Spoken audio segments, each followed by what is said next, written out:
No dia 8 de março de 2014, um voo da Malaysia Airlines decolou de Kuala Lumpur, mas nunca chegou ao seu destino em Pequim. Mesmo agora, o mundo ainda não tem uma resposta clara sobre para onde foi o avião. Neste episódio do The Wonder Facts, exploraremos o que foi descoberto após todos esses anos. Quase 11 anos atrás, em 8 de março de 2014, o voo MH370 da Malaysia Airlines estava programado para voar de Kuala Lumpur, capital da Malásia, para Pequim, capital da China. Havia 2 pilotos, 10 tripulantes de cabine e 227 passageiros a bordo, a maioria deles cidadãos chineses. Ambos pilotos eram altamente experientes, especialmente o capitão Zahari Ahmad Shah, de 53 anos, que tinha 33 anos de experiência de voo. Farik Abdulhamid, copiloto de 27 anos, era considerado um piloto júnior com 7 anos de experiência de voo. Quanto à própria aeronave, era um Boeing 777 de 11 anos. Não houve relatos de problemas mecânicos e não havia sofrido nenhuma falha elétrica. O ponto é que este era apenas um voo de rotina entre a Malásia e a China. Uma viagem regular de 5 horas e 34 minutos que acontecia diariamente, seja da Malásia para a China ou no sentido contrário. Mas o dia em que este voo decolou estava longe de ser comum.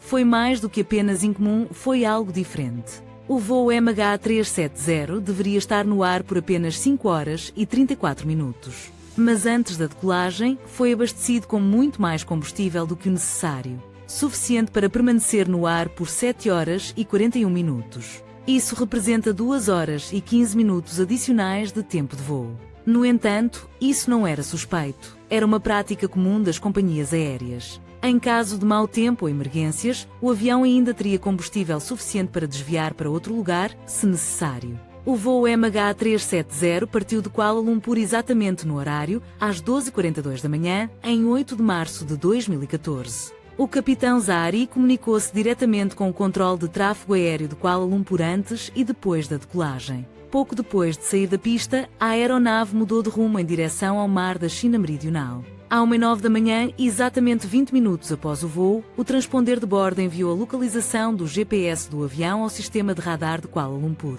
Essa é uma função incorporada do transponder. Ele atualiza automaticamente a posição da aeronave para radar mais próximo em intervalos regulares. Até este ponto, tudo estava correndo bem. À 1h19 da manhã, apenas 10 minutos depois, o voo MH370 começou a sair do espaço aéreo da Malásia para o espaço aéreo do Vietnã. Foi nesse momento que o controle de tráfego aéreo de Kuala Lumpur falou com o capitão Zahari pela última vez. A partir desse ponto, esperava-se que o voo MH370 entrasse em contato com a torre de controle de Ho Chi Minh, no Vietnã. O capitão Zahari acusou o recebimento da transferência e respondeu: "Boa noite, MH370. Nem o capitão Zahari nem a torre de controle perceberam que seu boa noite seria as últimas palavras ouvidas do voo MH370. Até então, o avião já estava voando há 37 minutos. Normalmente, um voo mantém contato com o controle de tráfego aéreo de uma zona de aeroporto importante para outra, até seu destino. E isso também era esperado desta vez. Pelo que havia parecido normal hasta a hora, estava a ponto de tomar um giro estranho. Apenas 3 minutos após aquela última mensagem, às 1h21 da manhã, o MH370 desapareceu do radar. Desapareceu dos sistemas de rastreamento tanto de Kuala Lumpur quanto de Ho Chi Minh City. A torre de Kuala Lumpur não viu nada em comum. Eles acreditavam que o MH370 havia simplesmente entrado no espaço aéreo do Vietnã. Então, quando o avião saiu do radar deles, pareceu algo rotineiro. Mas quando a torre de Ho Chi Minh também não conseguiu localizar o MH370 no radar, perceberam que algo estava errado. Eles imediatamente tentaram contatar o capitão via rádio para verificar se tudo estava bem, mas não houve resposta. Durante os 18 minutos seguintes, a torre de Ho Chi Minh continuou tentando entrar em contato com o MH370. Mas ainda assim, não houve resposta do capitão. Então, entraram em contato com a torre de Kuala Lumpur e relataram o que estava acontecendo. Em situações como esta, o protocolo diz que o centro de resgate deve ser alertado dentro de 1 hora. Mas a torre de Kuala Lumpur esperou 4 horas inteiras antes de notificar o Centro de Coordenação de Resgate Aeronáutico. A essa altura, tempo precioso já havia sido perdido. Eram 6h15 da manhã.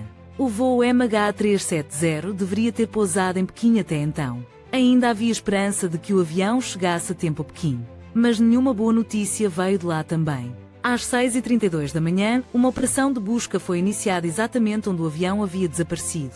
7 países mobilizaram 34 navios e 28 aeronaves para procurar perto do Golfo da Tailândia e do Mar da China Meridional. Mas, infelizmente, não foi encontrada nenhuma pista do avião. Nesse momento, o mundo inteiro já tinha tomado conhecimento da tragédia. Canais de notícias, sites e redes sociais estavam todos focados em apenas uma história: o voo MH370. Equipes de investigação de vários países também se juntaram à operação de busca. Ninguém conseguia aceitar totalmente o fato de que o avião simplesmente havia desaparecido de todos os radares. E mesmo que tivesse caído no mar, certamente um avião tão grande teria deixado alguns destroços flutuando na superfície. O esforço de busca continuou sem parar por mais 4 dias. Mas, infelizmente, nenhuma atualização positiva veio de qualquer direção. Então, no 4º dia, uma notícia surgiu que deixou toda a equipe de busca incrédula. Quando o voo MH370 desapareceu do radar às 1h21 da manhã de 8 de março de 2014, ele havia desaparecido apenas do rastreamento civil. O radar militar da Malásia realmente rastreou o avião por mais 1 hora. E o que ele registrou foi inesperado. Logo após sair do radar civil, o avião continuou voando por vários minutos e então fez um retorno em direção à Malásia. Após cerca de 31 minutos, ele sobrevoou a cidade de Penang. Então mudou de direção em direção ao Estreito de Malaca. A última vez que o MH370 foi visto no radar militar foi às 2h22 da manhã sobre o Oceano Índico. Depois disso, o avião desapareceu completamente do radar civil e militar.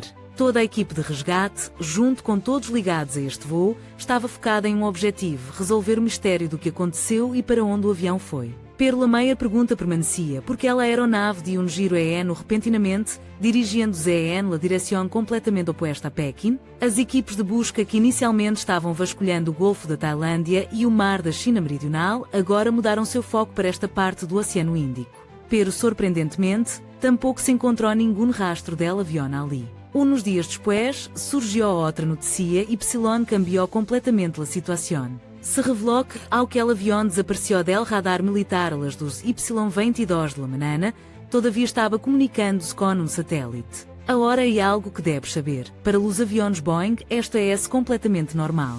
Se o sistema principal de comunicação do avião falhar, ele tenta automaticamente se conectar com um satélite. Neste caso, o avião enviou automaticamente um sinal para um satélite chamado Inmarsat, localizado a 35.000 km de distância. E isso aconteceu uma vez a cada hora. Usando os dados armazenados por esse satélite, os especialistas realizaram cálculos complexos e finalmente descobriram os últimos movimentos do MH370. Foi revelado que, após desaparecer do radar militar, a aeronave malaia mudou novamente de curso. E durante as próximas 5 horas, continuou voando na mesma direção sobre o Oceano Índico. Às 8h19 da manhã, o avião tentou se conectar com o satélite uma última vez. Esse foi o último sinal recebido do MH370. Após isso, a aeronave não teve mais contato com nenhum satélite e não apareceu em nenhum radar novamente. O que significa que, enquanto as equipes de busca tentavam encontrar o avião, ele ainda estava voando, mas longe de onde eles procuravam. Especialistas e investigadores acreditam que o avião perdeu contato com o satélite após atingir esta seção curva do Oceano Índico, cerca de 2.000 km a oeste da Austrália. Isso significa que o avião levou 8 horas para chegar a esse ponto após decolar de Kuala Lumpur. E o MH370 tinha combustível suficiente apenas para voar por esse tempo. Portanto, acredita-se que a aeronave tenha caído naquela área curva devido à falta de combustível. Esta seção curva do oceano é enorme, incluso maior que toda a Índia. Foi aí que a operação de busca em águas profundas começou. Encontrar o MH370 era essencial porque, sem recuperar o avião ou a caixa preta, nunca poderíamos saber o que aconteceu a bordo antes do acidente. E essa busca não foi apenas um esforço curto, continuou por anos. Ainda assim, nenhum vestígio do avião foi encontrado. 3 anos depois, a busca em águas profundas foi oficialmente encerrada após gastar mais de 160 milhões de dólares. Nenhum destroço foi encontrado durante a operação. Pero em 2015, um ano depois de que o MH370 desaparecera, se produz um avanço. Um flaperon da asa direita do avião foi encontrado nas praias da ilha Reunion.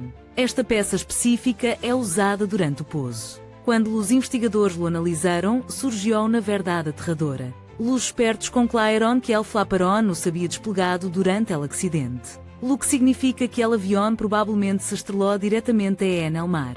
Durante os seguintes anos, se descobriram mais piezas del avión ao largo das costas de África. Pero hasta el día de hoy, no ha habido rastro del propio avión ni de los pasajeros a bordo.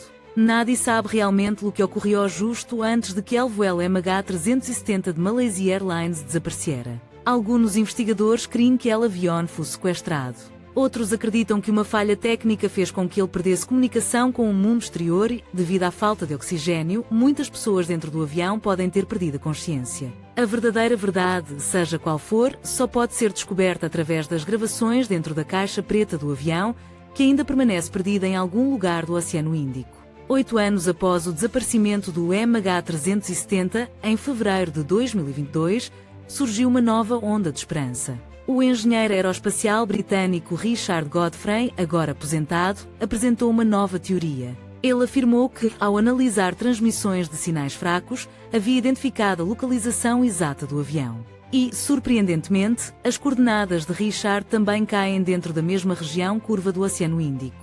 Richard acredita que o voo desaparecido da Malaysia Airlines ainda está a 4.000 metros abaixo da superfície, exatamente nesse local. Essa é a mesma profundidade em que levou 74 anos para finalmente encontrar os destroços do Titanic. Agora, só o tempo dirá quão seriamente as autoridades malasianas levam as descobertas deste engenheiro aposentado. E se lançarão uma nova operação de busca nesse local. Espero que tenham achado o vídeo de hoje interessante e divertido.